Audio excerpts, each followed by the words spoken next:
Jadi di sini ada sebuah khabar ya, dari Abi Umamah Al-Bahili bahwasannya ada seorang lelaki yang wafat. Ketika wafat di dalam kuburannya, lelaki ini dihampiri oleh malaikat maut. Jadi ketika sudah dimakamkan, lelaki ini dihampiri oleh malaikat maut. Setelah dihampiri oleh malaikat maut, lalu malaikat maut itu duduk di sisi kepalanya. Setelah duduk, lalu malaikat maut ini memukul dengan satu pukulan dengan palu terhadap lelaki tersebut. Tuh, jadi ada seorang lelaki yang sudah mati dikuburkan, lalu tiba-tiba di kuburannya dihampiri oleh malaikat maut. Lalu malaikat maut duduk di samping kepalanya, lalu dipukul dengan satu pukulan dengan palu. Tuh. Ketika satu pukulan dihentakkan pada lelaki tersebut, maka anggota badan daripada lelaki tersebut ini berantakan, hancur, tidak ada yang tersisa, remuk semua. Tuh. Lalu kuburannya ini menyala akan api. Tuh. Jadi kuburannya ini menyala, ada apinya di dalam.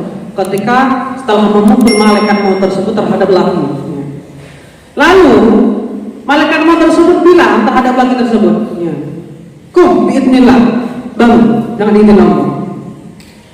Lalu mayit tersebut bangun dalam keadaan duduk tegak, lalu menjerit, sangat menjerit ya, yang mana selama hidupnya mungkin tidak pernah menjerit seperti itu.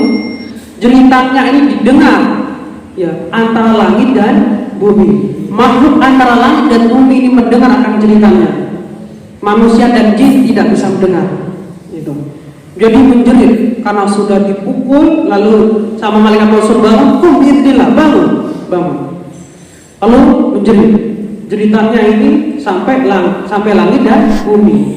Makhluk yang ada di langit dan bumi itu bisa mendengar. Gitu.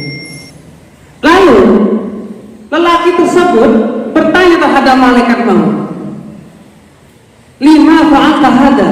Karena apa kamu melakukan ini padaku? "Lima tu'adzibuni?" Karena apa kamu ini menyiksa aku? Jadi kata lelaki tersebut, "Saya sudah sholat. Kenapa kamu menyiksa aku? Kenapa kamu melakukan seperti itu? Padahal saya sudah sholat, sudah menunaikan zakat, sudah berpuasa di bulan Ramadan. Kenapa kamu kok menyiksa aku seperti itu?"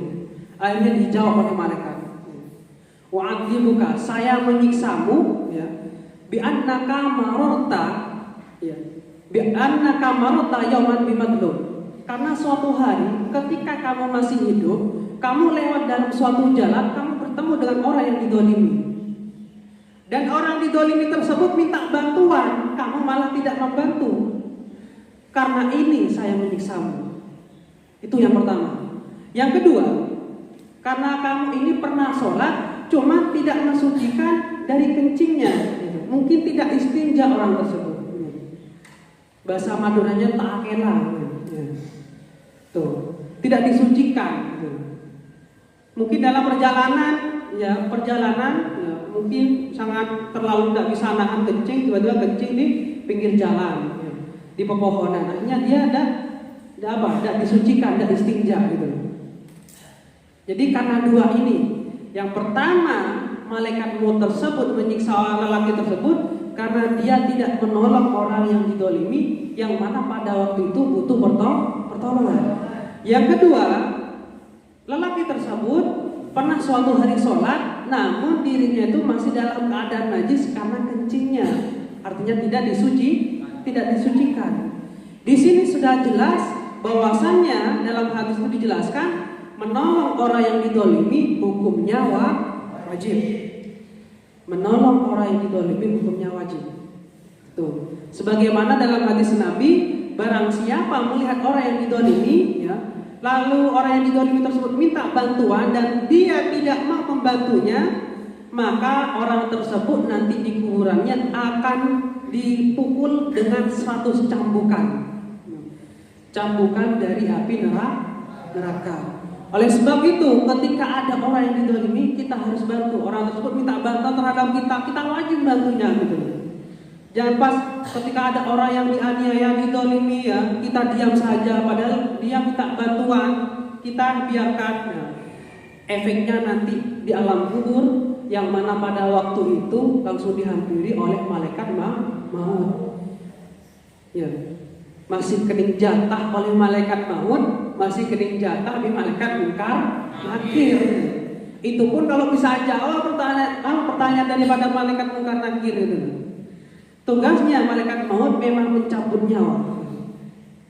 Tapi dalam hal ini mungkin malaikat maut ini sudah diperintahkan oleh Allah, akhirnya menghampiri seorang lelaki yang mana di masa hidupnya tidak mau menolong orang yang didolimi.